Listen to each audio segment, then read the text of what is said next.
Hello दोस्तों, नमस्कार। कैसे हैं आप सभी? उम्मीद करता हूं अच्छे हैं। जैसा कि आप सभी को पता है, आयुष काउंसलिंग चल रही है। ऑल इंडिया का फर्स्ट राउंड चल रहा है। साथ ही बहुत से स्टेट ने भी अपनी स्टेट काउंसलिंग की वेबसाइट अपडेट कर दी है।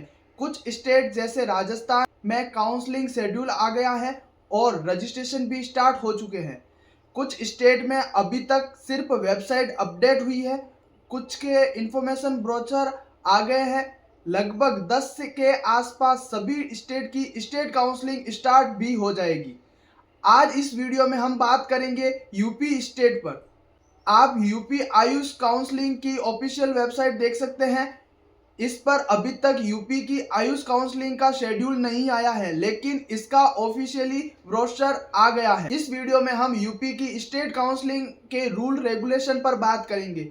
इस वीडियो में हम इसके सभी इंपॉर्टेंट रूल पर बात करेंगे और अधिक जानकारी के लिए आप खुद इस पीडीएफ को रीड कर सकते हैं। हम यूपी आयुष काउंसलिंग से रिलेटेड लगभग सब कुछ कवर करने की कोशिश करेंगे इस वीडियो के अंदर। सबसे पहले कैंडिडेट का रजिस्ट्रेशन होगा, उसके बाद डॉक्यूमेंट अपलोड करेंगे और रजिस्ट्रेशन फी पे की जाएगी। फीस पे हो जाने के बाद स्टेट मेरिट लिस्ट पब्लिश होगी। डॉक्यूमेंट अपलोड करते टाइम उसकी क्वालिटी और क्लियरिटी का खास करके ध्यान रखें। कैंडिडेट की एलिजिबिलिटी की बात करें तो ऐसे स्टूडेंट जिन्होंने नीट एग्जाम दिया है और क्वालिफाई मार्क्स रखते हैं, यानी नीट एग्जाम जो न्यूनतम परसेंटाइल अंक प्राप्त किए हैं, वो इसके लिए एलिजिबल है। साथ ही ऐसे कैंडिडेट जिनकी 31 दिसंबर तक उनकी एज 17 कंप्लीट हो जाती है, वो इसके लिए एलिजिबल है। रजिस्ट्रेशन फी की बात करें तो 2000 रुपए ऑनलाइन पे करने पड़ेंगे। जो सभी को जो फर्स्ट राउंड, सेकेंड राउंड या थर्ड राउंड के लिए पार्टिसिपेट कर रहे हैं, जिन्होंने इनमें से किसी भी राउंड में पार्टिसिपेट नहीं किया, वो डायरेक्ट स्टे वैकेंसी राउंड में रजिस्ट्रेशन कर सकते हैं। अगर ऐसा करते हैं तो उनकी फीस भी 2000 रुपए होगी। अब जिन्होंने first round, second round, third round में पार्टिसिपेट किया तो है, लेकिन सीट अलॉट नहीं हुई और अब वो स्टे वैकेंसी राउंड में पार्टिसिपेट करने का सोच रहे हैं, तो उन्हें 1000 रुपए पे करने पड़ेंगे और ये पेमेंट नॉन रिफंडेबल होता है। गवर्नमेंट कॉलेज की काउंसलिंग के लिए आपको 20,000 रुपए सिक्योरिटी मनी के रूप में पे करने होंगे, जबकि प्राइवेट कॉलेज के लिए वही पेमेंट 50,000 रुपए है। अगर आप 50,000 रुपए पे करते हैं तो आप गवर्नमेंट और प्राइवेट दोनों के लिए काउंसलिंग करवा सकते हैं। पहले राउंड और दूसरे राउंड में अगर आपको कोई सीट अलॉट हुई और आप रिपोर्टिंग करते हैं, उसके बाद अगर उस सीट को आप छोड़ते हैं तो सिक्योरिटी मनी आपकी फॉरफिट हो जाएगी।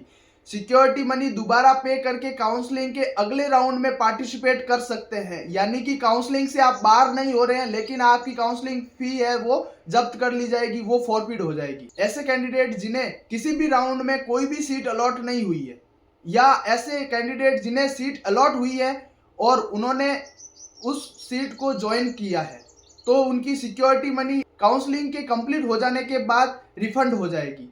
ये मनी रिफंड वापस उसी बैंक अकाउंट में जाएगी जिससे आपने पेमेंट किया है।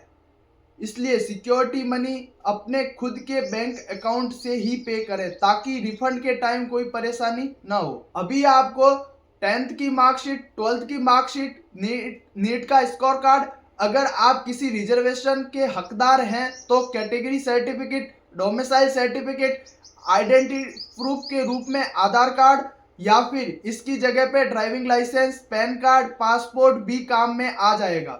ये सभी डॉक्यूमेंट ऑनलाइन अपलोड करने पड़ते हैं और साथ ही आपको इन डॉक्यूमेंट को रिपोर्टिंग के टाइम भी अपने साथ लेकर जाना पड़ता है। डॉक्यूमेंट वेरिफिकेशन में आपको अपने साथ जो डॉक्यूमेंट लेकर जाने हैं उनकी बात करें तो नीट एग्जाम का एडमिट कार्ड और पासपोर्ट साइज फोटो, जो नीट एप्लीकेशन फॉर्म पर आपने लगाया था वही सेम फोटो होना चाहिए।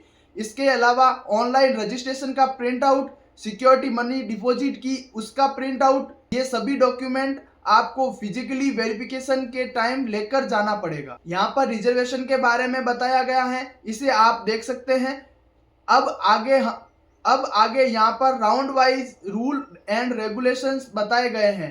पहले राउंड में सीट अलॉट हो जाने के बाद आपको नोडल सेंटर पर जाकर अपने सभी ओरिजिनल डॉक्यूमेंट वेरीफाई करवाने होंगे। उसके बाद ये प्रोसेस कंप्लीट होगा, सीट अलॉट हुई, आप डॉक्यूमेंट वेरिफिकेशन के लिए नोडल सेंटर पर नहीं गए तो आपकी सिक्योरिटी मनी फॉरफिट नहीं होगी और अगले राउंड में जा सकते हैं। अलॉट हुई सीट को ज्वाइन करके अपग्रेडेशन कर सकते हैं।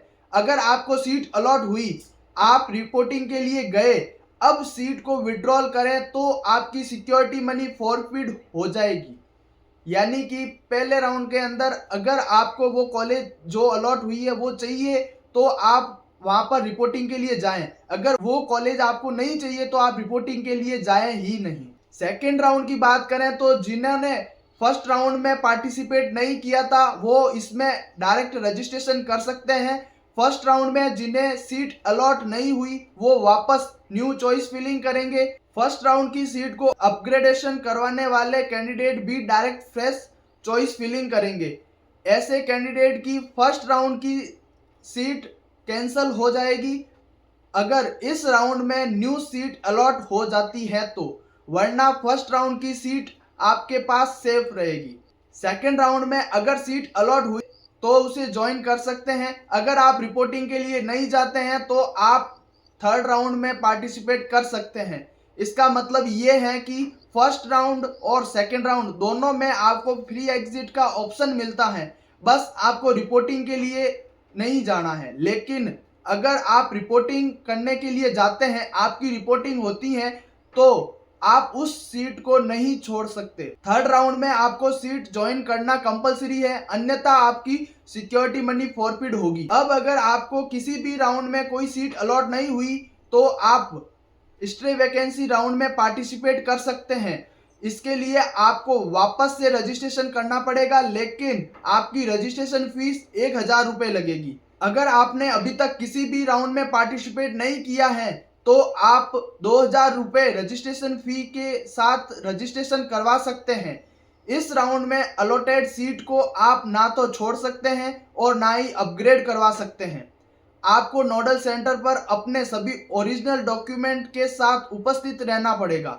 तो ये थे यूपी आयुष काउंसलिंग से रिलेटेड रूल्स एंड रेगुलेशंस। अगर इससे रिलेटेड आपको कोई भी डाउट है तो आप कमेंट कर सकते हैं या फिर हमसे कांटेक्ट कर सकते हैं। मिलते हैं जल्दी अगली वीडियो के साथ।